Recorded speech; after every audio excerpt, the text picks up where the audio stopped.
Hi, everybody. Welcome. While Gloria is pulling up our PowerPoint, I will go ahead and introduce myself and let Jory introduce himself. My name is Casey Carroll. I am an instructional designer with the Center for Teaching Excellence. So my role is to work with faculty and graduate student instructors to help y'all with anything that you have questions about with your teaching. So if you have any questions for us, please let us know. Jory, if you want to introduce yourself, then I will kick us off. Sure. My name is Jory. I'm in the geography department on the Columbia campus, where I'm a research associate as well as an adjunct instructor. Thanks. So our plan for today is to introduce you to the concept of specifications grading.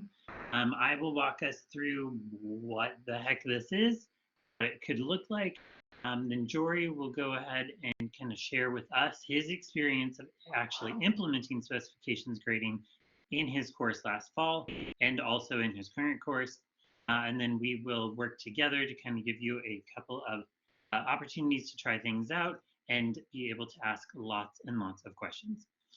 So I am a fairly informal type of presenter, so please, and we have a fairly small group, so please, as you have questions, please put them in the chat. We will check those out. If you want to raise your hand or open your mic to ask a question as we go along, you are more than welcome to do that as well. Know that some of this is a little bit lofty when it comes to the framework of things, and so if you have any questions, little questions, big questions, anything, please let us know as we go. All right, so I want to start with a question for y'all about grading. You can answer in the chat. So when you think of grades, or the word grading, either, what do you think of? What's the first thing that comes to mind when you think of grades or grading? This can be from an instructor perspective, a student perspective, anything. We got scores, right? So something quantitative, time, assessing knowledge, passing the course. Not hi Tiara. Tiara says not always a good indicator of learning, right? So grades does not equal learning. Opportunities for student feedback. We got more quantitative fun stuff with evaluation and rubrics and criteria. Cindy mentioned 8F. 0 to 100, right? So we've got these scales, right? So we have these bounds that we're used to given our experiences with grading.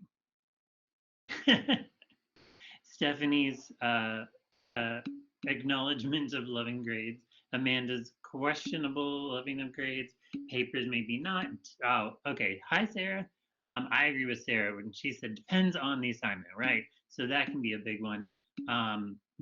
Maybe with a good rubric. Time consuming, right? Hi, Tasha. Yeah, right. So there's a lot of complex feelings that a lot of us have about these two, right?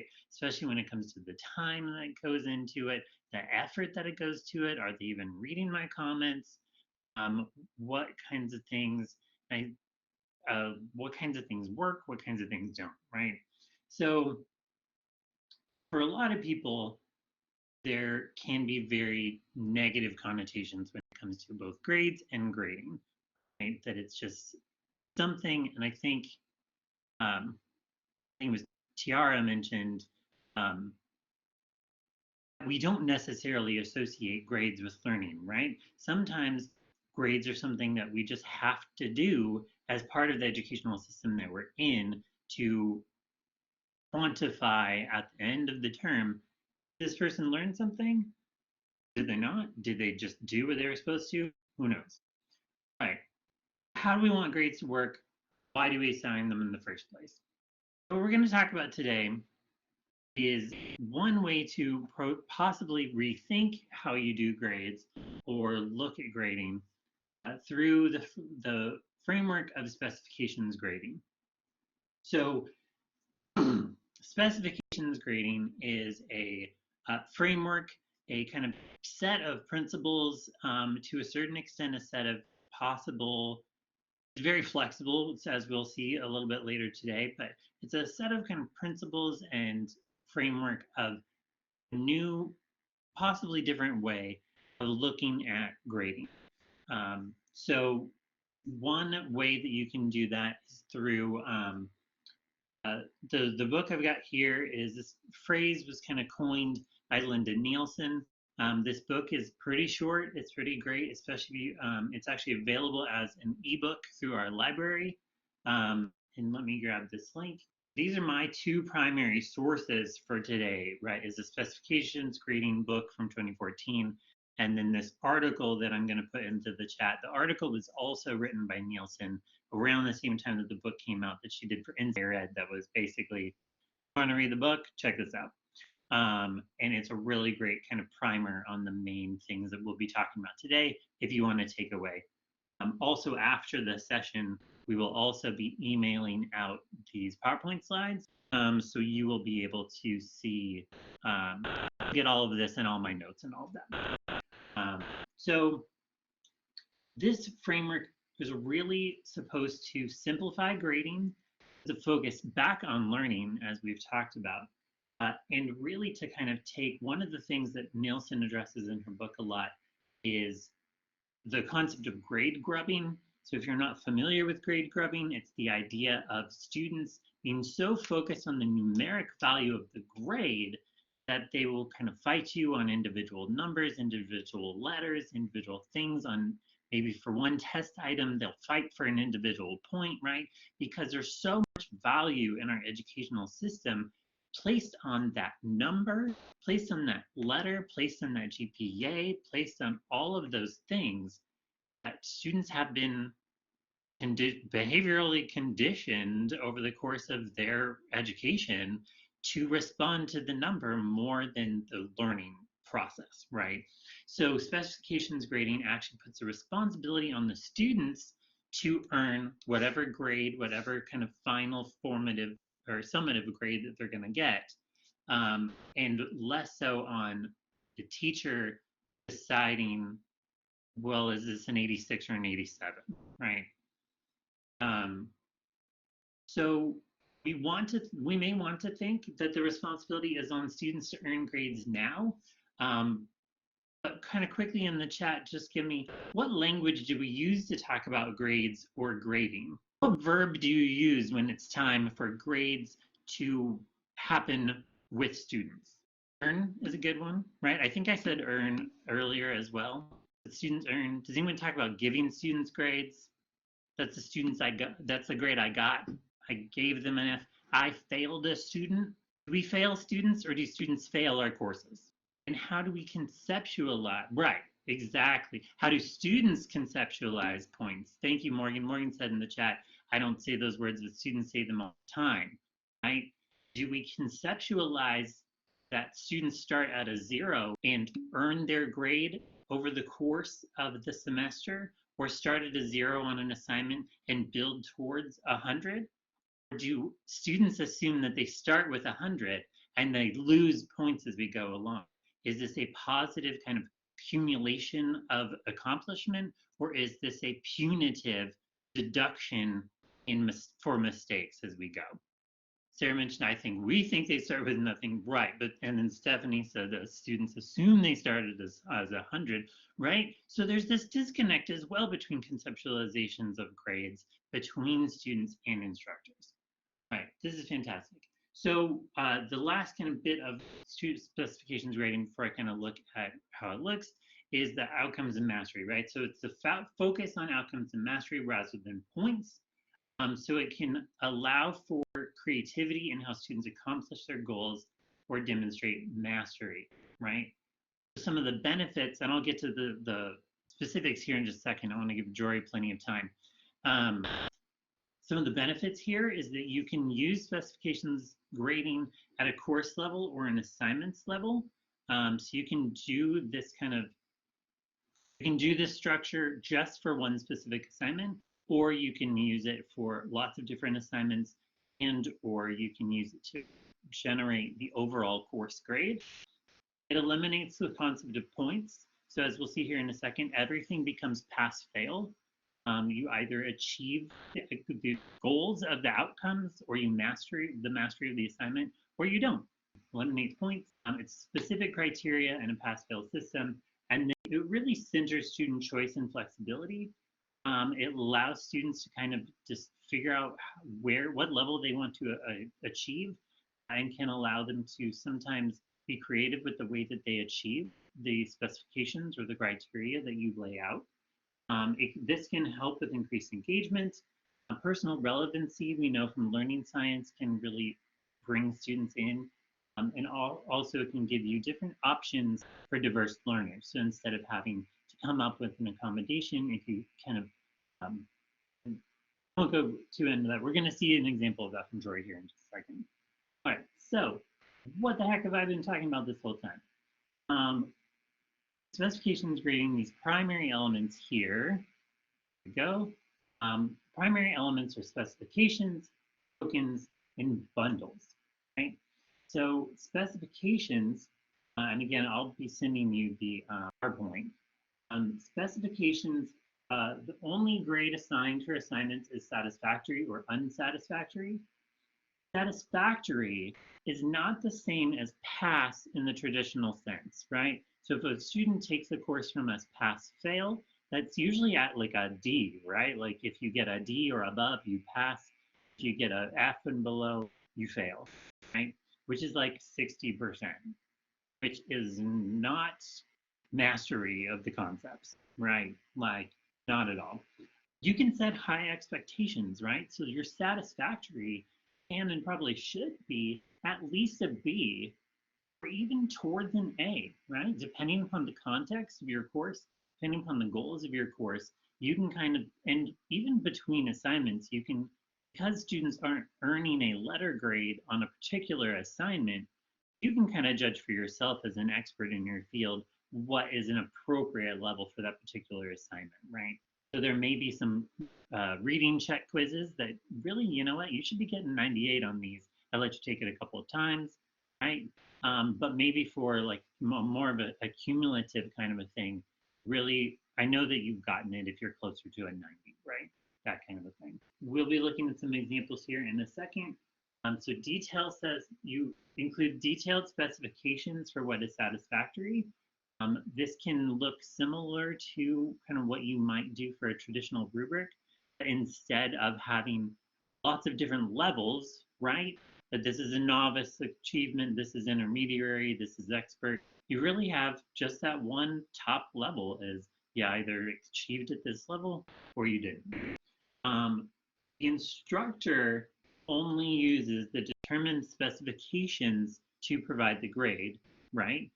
So if you do not have a specification that has to do with grammar elements, for example, then you're not looking at grammar or spelling as a specification for whether or not they achieved the outcomes of this assignment. So, but you can also provide other feedback, right? So if there is something, but I would encourage you, because this can help with workload, but if you look at the specifications and then you kind of grade on that, whether or not they satisfied it, and then you just write a bunch about other stuff, that's not actually helping your workload. So we can talk more about that if y'all want to. Tokens, I will just briefly, because Jory will talk about this too. Tokens are the concept where essentially kind of a get out of jail free card, right? So students can use them for various things depending upon what you want to do. And you, the instructor, can get creative with tokens where if a student wants to turn something in late, for example, they can just use a token, no questions asked, I'm going to turn this in late, right? You can put boundaries around that if you need. Or if they turn something in as unsatisfactory, they could use a token to try again, right? They get your feedback, they try again, they turn it in, and then we can do that. So you can use it for additional revisions or other types of flexibilities. And the number can vary by course level and goals. Kind of depends on what assignments that you think it's going to be used for, how many there are, that kind of stuff. We'll talk about how he did it. Bundles, which Jory will do more on here in a second, are kind of how you can do the course level grades, right? So you can determine it by groups of assignments. This can include different, and that's actually what's on the right-hand side of the slide. There is some examples. It can include different numbers, different types or difficulties of assignments. These can increase in level of challenge and mastery of outcomes. Bundles should be explicitly tied to the course learning outcomes. These should be very clear what your students are doing here. There's a number of different ways these can look. So one example is that all bundles contain the same assignments. Lyndon Nielsen discusses higher hurdles and more hurdles, right? So this would be a more hurdles.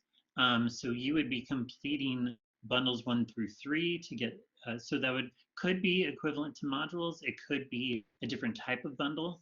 And all the way up to if you complete all of the available groups of assignments, you can get an A. Or maybe there are 8 bundles of assignments available, and if you complete 6 of them, then you're good to go. That would kind of depend on how your course is designed. The other example is that bundles can include different a number or types of assignments determined by level. So a student's grade is determined by what they complete per category. Everything has to be satisfied to achieve the level. So for example, if you have 12 quizzes, you have to be satisfactory in 10 of them in order to get an A.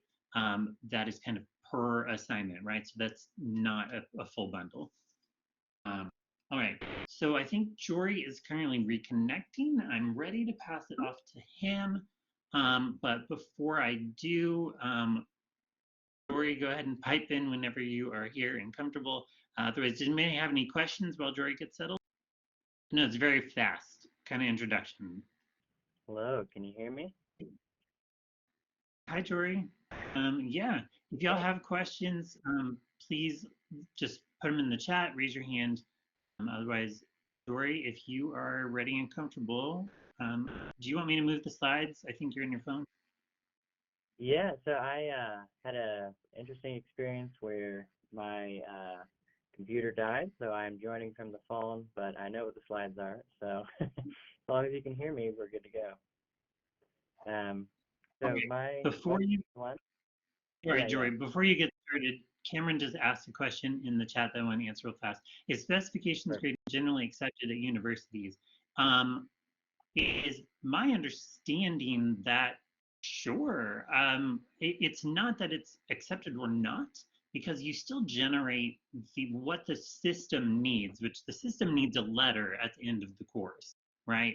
And so you will still generate a letter at the end of the course. I think that what you may want to consider is institutional culture, that kind of things. So overall, instructors, let's say for USC, for example, are allowed to determine how they determine their grades, right? We just have a kind of a standard way that students generally expect grades to be determined. Quizzes, tests, papers, you're going to get X number of points, percentage of your grade, blah, blah, blah. It makes a letter, right? But this would just be a different way of approaching the letter. So I don't know if anyone would fully reject it, but there are ways to approach it with your students that can help that. I'd be happy to talk to you more about that if you want. Go ahead, Jory. Awesome. Thanks, Casey. And again, apologies that you can no longer see me. Having some tech troubles at precisely, like very precisely, the most suboptimal time. But if you can hear me, luckily Casey and Gloria have my slides, so we're good to go. But my role here today is to give you an example. I worked with Casey to implement specifications grading in my section of Geography 105, which is a survey course that the Geography department offers. It's also a Carolina Core class. So I'm going to do 2 things with you. One, I'm going to briefly overview how I work with Casey to implement this new system away from the 0 to 100. I don't know if it has a name, Casey, but I guess the usual, the usual. And then I want to give you 2 specific examples from the class that might help you to kind of make it more concrete. So if you can move on to the next slide. The steps that I used to implement it, broadly speaking, was Casey. So Casey is available at CTE, and I worked with him a lot. I know some laughter in the chat. But yes, I work with Casey, and that was actually a big step. That was the first step for me. So he introduced me to the Nielsen book, for example, talked me through how it might look in my course after he took a look at my syllabus. The second step was I didn't have to change any of the elements of my course, which I'm going to talk about in a minute, but I did have to, of course, convert them from numbers to the specification system. And then the third step was I did make some changes as the semester was ongoing. So for reference, my first time teaching this with the specifications grading was last fall. I'm teaching the same course again in the spring. I made some changes in the fall. I've made some changes in the spring. If you're curious about that, I'd be happy to talk about it more, as I will only kind of touch on that portion briefly. But those are the three steps, right? It's not as scary as I thought it was when I first learned about it anyway. So if we'll just focus on the left for a minute, these are all of the parts of my course, basically. So we do things in class that I just call in-class assignments because we do them in class. The students have a weekly spatial thinking assignment, which is kind of like if any of you have discussion questions or journaling exercises in your class. It's similar to that, but just very geography focused. We have some class periods devoted to labs, so those are like assignments as well, but they're a little bit more focused. We use GIS software in the class, for example, so I call those labs, even though we don't have a separate lab section. It's just one of the class periods entirely will be a lab. I have 4 quizzes on Blackboard, and then I have 2 big projects, basically. And I call one the midterm project, and I call one the final project. So that's everything in the class. I won't talk through how every assignment was converted to specifications grading. I'll just mention 2, but I'm happy to answer questions later on any of those. I also wanted to mention that this was how I implemented the bundling concept. So the Nielsen has kind of 2 options. Students can do quantitatively more things or additional categories of things. And I kind of used a mix of both, actually. But to move up through the lower grades, sort of from F to C+, students do more of the smaller scale assignments, such as the quizzes, assignments, spatial thinking assignments. For the 3 higher grades, they have to do more, in other words, to do the midterm and the final. That's kind of interesting. I will talk about this later. That means that, for example, a student could not do the final and take a B or B+, and I had a couple of cases of that, which I'll talk about. But I sort of focus less on the specifics, but I just wanted to mention that Nielsen lays it out in great detail with pictures and stuff in her book, and it's actually quite helpful. So if that part of the right half of the slide scares you, don't worry about it. Between Casey, Nielsen, and other resources, you'll be good. As long as you give yourself a few weeks to plan it out before the semester starts. Okay, next slide. And then these are just a couple other kind of highlights other than the nitty-gritty on the implementation. So one of the things that I did, because I knew that students were going to be like, what is this? What's going on here? What do you mean I don't have a grade? That's a number, kind of freak them out. So I actually did an assignment on the first day, and then we talked about on the next day in class in great detail with the specification sheet how they all passed that assignment in class that they just did, right? So it kind of they had some actual experience, because what I found is that except for very few cases this spring, very few, if any, of my students were familiar with this approach. So kind of introducing them to it was helpful. But also talking about it was helpful.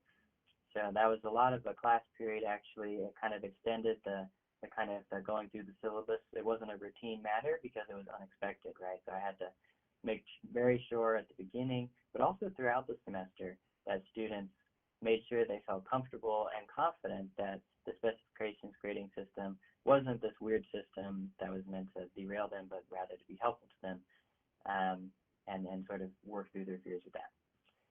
And then also, just again to mention that there were a couple times where a specification here or something to do with the tokens there didn't work out, and I was reasonably flexible with those. So especially I think in these COVID times where students might be concerned about missing class, that flexibility was appreciated and also didn't really change the learning outcomes. So it wasn't like I had to have everything literally ready to go on like August or whatever the class day start was. There were a few changes along the way, and those were usually positively received by students, especially because we were all doing COVID stuff. And then I thought it would be helpful to give you two different concrete examples, kind of drawing from those elements of my class, and kind of give a little bit more detail on how the specifications work for each one.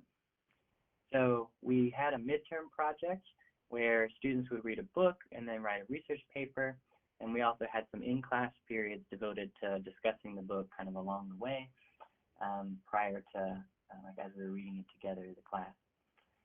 But it is one of those bigger assignments. So in order to get sort of a B, B+, or an A, students might have to go through and pass this project. And also because it was a bigger project, it had more specifications that were more detailed and things like that. So initially, I had to work with students a lot to mention the fact that you know, having this list of specifications isn't meant to scare you, but it's actually what your instructor has when they give you a number. They just don't always tell you what they are, right? Like if you know, as I graded a paper and assigned it a number, I often had these criteria in mind, but I just didn't inform you of each one like I have to do with the specifications grading up front. So once students understood that, that definitely decreased the fear a bit, and they sort of were able to do their best. With the midterm project, I also allowed students to revise and resubmit if they missed any of the specifications. Because, you know, the way that the specifications work is I didn't want a student that, for example, didn't fully think about how one of the specifications, right, it's very precise. It's either a check or a not check. So if the students didn't meet that and they got an unsatisfactory, and that did surprise some students to get an unsatisfactory, but for them to see very specifically where they did not meet one of the criteria and then have a chance to resubmit it. That was important for the students. It also improved their work on the resubmit. Next, student agency with these larger projects. I had one instance of a student who elected not to complete the midterm project because they had a lot going on that semester between part-time work and other difficult classes in their majors. And so the specifications grading system worked out really well for that student because they could use time to focus on what they had identified as what they most were wanting to learn, which was their major classes and, you know, acquiring money to live. But it also meant that I did not have to grade a student that didn't put in a lot of work and just sort of was aiming for a 70 on a midterm project that they weren't invested in. In that case, the student also was able to really invest in the other parts of the class. And I think overall, because they were having more time, what they did in the other aspects of the class besides the midterm project was excellent. And then lastly, with the midterm project, I tried something a little bit different, which is that if you didn't want to write a research paper, you could do a creative format instead with the same criteria, because the criteria were about geography, they were about the book. So if you have a criteria like reference 5 examples that the author uses in the book to describe this geographical topic, you can do that in a paper, but you could also do that, as this photo shows, in a board game. So I had one group of students elect to design a board game where some of the writing things were in like the cards that you would draw as you move through the board game and things like that. And they were able to meet those specifications in the same way as if they had written the paper. Not all the students did that, maybe sort of a third or so, but it was really neat because I didn't have to work about changing my grading scheme to accept an alternative format project. And then lastly, this one's a little bit shorter. I mentioned that we use some software and some laboratory exercises. And the specification for that is just one specification. You produce the main lab output. And let me tell you, that saved me so much time because geography class, you might imagine there's a lot of maps. So like we make maps on the computer. And, you know, at the end of the lab period, we're all doing it together, right? and you have a map or you don't have a map. So I didn't have to grade questions about students saying like what they thought about making a map, which really aren't super helpful, but might be necessary if you need to assign a number. Rather, they can send me an email with their map, and it's satisfactory. So that saved me a ton of time. It saved students a ton of time because they didn't have to stay after the class to say answer some questions which were somewhat arbitrary before. It was very simple to execute, and again, it's goal-based, as Casey was mentioning. So students can obviously stop me in the middle of the lab and say I don't understand, or my computer threw an error, and this is really easily able to encompass that.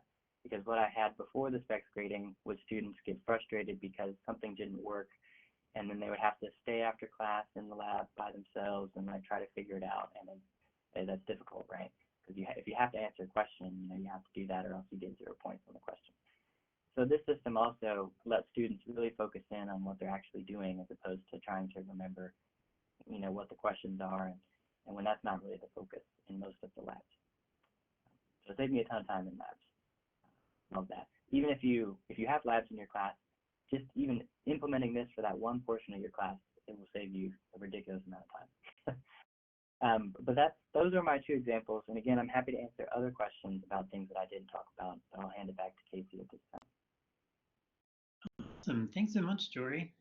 I love these examples. I especially like kind of the time-saving techniques without getting rid of any sort of kind of meaningful student work, right? And also kind of the ability for flexibility for both you. Because I think when some people see things like specifications, it can sound very rigid, but in reality, it actually creates more flexibility in a lot of ways. Thanks a lot. Yeah, that was my broadly speaking, I think. As I mentioned, I'm still adjusting and making changes and learning along the way. This is only my 2nd semester doing it. But I think especially in classes like mine, where there's a lot of focus on technology, a lot of focus on developing students' critical thinking and introducing them to a field, the specification fits really nicely with the course objectives in this case for my class. Jory, are there any kind of major changes that you've made from the fall to the spring, given what you learned last semester? Yes, actually, with that lovely midterm project that I mentioned, I deleted it and replaced it with another midterm project that was more narrow in scope. So I mentioned it had 2 components: research skills and for the research paper, and reading a book and digesting a book. But what I noticed was that my students needed more assistance with the research skills portion of that. I was noticing a lot of references to encyclopedias, Google search results, and there are, of course, other sources of information at the university. So I redesigned that project to be really focused on library-based research skills, and the specifications work really well for that too. So that's also really great, and that from my time over the winter break, for example, a lot of the specifications were easily portable, and so I was able to change the method of the project without having to worry too much about the assessment of the project. Awesome. I think that's also a great reminder that there are so many different ways, can be so many different ways to show how students are achieving learning outcomes. But like you said, it doesn't necessarily change kind of the goals, the specifics or the specifications of that outcome, but there are lots of different ways that it can look. Yes, absolutely. And I think especially once the students understand how the system works, they recognize that it has built-in flexibility, and that might allow them to, say, meet the learning objectives in different ways, but that the framework for grading that actually encompasses that, which has led to some more original work than I might have gotten otherwise, because they're not really focused on, okay, how do I write the paper that I think Jory is going to give me a 90 on that I want? It's more like, oh, Jory wants me to do this. This is how I do this because I'm really into creative expression versus analytical writing. But if your specification is designed to accept both as a method of showcasing a criteria, then I can grade both as a check in that box. And that's been, I think, the most important aspect for me as an instructor, is that for this intro-level class, students can show me that they're growing in their understanding of geography in different ways and not have to do it all the exact same way to get to 90 or whatever that they want. Awesome, thanks. And that also can be a good way to combat some issues with academic integrity violations as well, is if you have issues in your course with students saying the same thing or plagiarizing or trying to find things, the more creative that you can be in the ways that you are asking them to demonstrate their knowledge, the harder it's going to be for them to find it somewhere else. Or, as Jordan may have experienced as well, is they may actually be motivated to produce their own stuff, or they maybe get excited about actually putting it together. Awesome. So so we still have about 10 minutes left.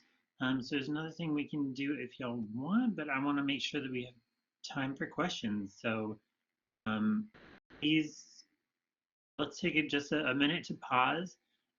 What questions y'all have? Does this thing seem viable for the classes you teach? What makes you nervous? Hi, Michelle. Hi, thank you. I wanted to know if Jory was going to the next couple of courses he teaches, aside from this one, that whenever he's offered a different course, are you going to do specifications grading in those as well? Good question. At the moment, I only teach the one class.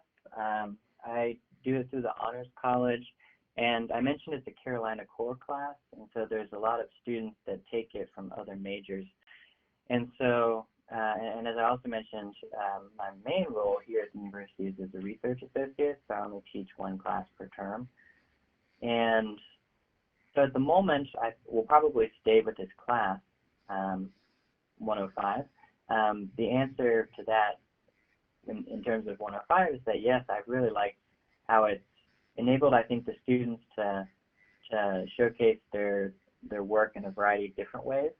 And that works, as I mentioned, really well with these course objectives for the class. Not as many of them are content-based, for example. If I had a class that was very much like content-based, I'm not sure if I would still do it. But I think that I would probably give it a go, at least in some parts of the class. Because one of the things that Nielsen talks about is how you can implement specifications grading I did, where everything is satisfactory and unsatisfactory, but you can also do it with just specific parts of a course as well. And Casey knows more about that than I do, so if I'm interested in that. Again, step one, remember, is talking to Casey. So.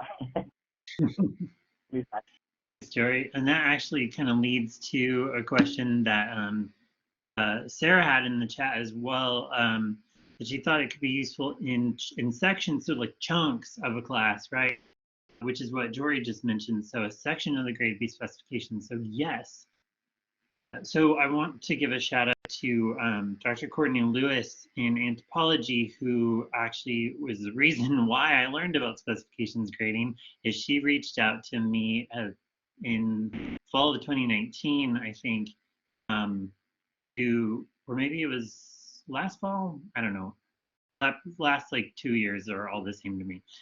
So at some point in the recent past, Courtney reached out to me to say, I want to learn specifications grading. Do you have somebody that can help me? And I said, sure, why not? And so I learned more about it, and I talked to her about what she wanted to do and kind of helped her with that.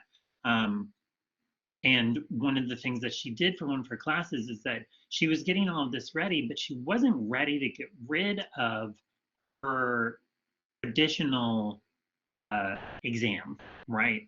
So she wanted to do a traditional exam, multiple choice question, all of those kinds of things. So what she did was she set a specifications.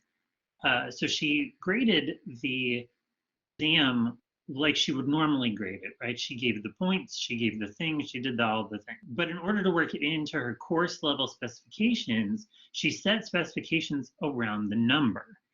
So a satisfactory completion, so you had to get an 80% or more on the test to pass, to achieve satisfactory. So does that technically go against some of the grander philosophies of specifications grading? Sure. But it does go with the philosophy of specifications grading that says, make it work for you. She wasn't ready to convert everything all at once, and so she made it work. Similarly, if you had, for example, a traditional grading schema of everything is worth X minus X, this, that, the other, whatever, right?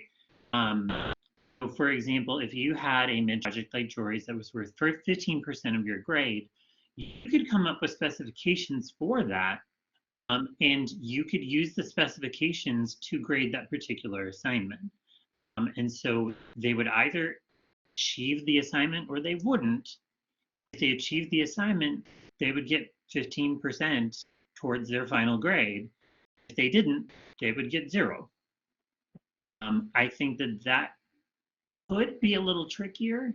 I think the reason being is if you are doing everything more traditionally and then all of a sudden at the midterm you switch it up, that can freak students out. And so I think that if you want to do something like that, I would definitely introduce that concept, or maybe even kind of the whole midterm project at the very beginning of the course, similar to what Jory said. And so yes, you can do it in a variety of ways, but just the caution there, making sure that as you go along, students don't get surprised at any point, because that's when they start freaking out. And Sarah mentioned in the chat, thinking about a homework, exactly, right. So if you wanted to do kind of regular weekly homeworks, things like that on specifications, I have a tendency to do that with things like quizzes, right? It's not particularly with the specifications framework, but I like to do kind of weekly quizzes where it's essentially you do it, you don't, right? So it's more about kind of just checking that off. Or it's not about checking it off, but it's not about points for it. It's about the achievement of it, right? So I think that a weekly homework grade would work very well for that, especially if you have something like in psychology where you have kind of weekly things where you want them to be grappling with it, but it's more about the grappling than it is about the points per se. See, Cameron mentioned the value in assessing creativity in assessment. Mariah mentioned, and try this with building blocks, grammar, and syntax. Yes, definitely. I think that'd be great. Awesome. What else? What other questions y'all have? Right, so as we're wrapping up, we don't quite have time to do this today, but as you go forth into the world, these are the kinds of things that I'd like you to consider, right? Kind of very similar to what y'all were mentioning in the chat. Try it out. So even if you aren't going to try it immediately in your class, start to conceptualize how these things might look for you, right?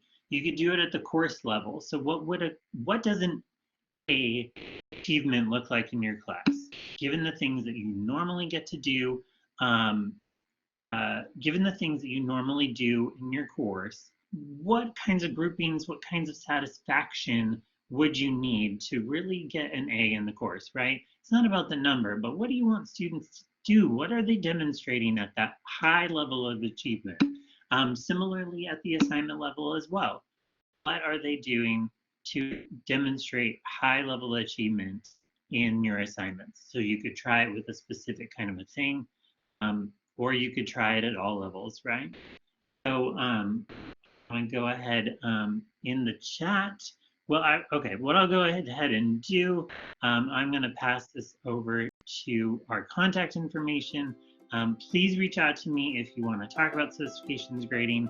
I can chat with you about your specific situation. I can help look at syllabi, things like that.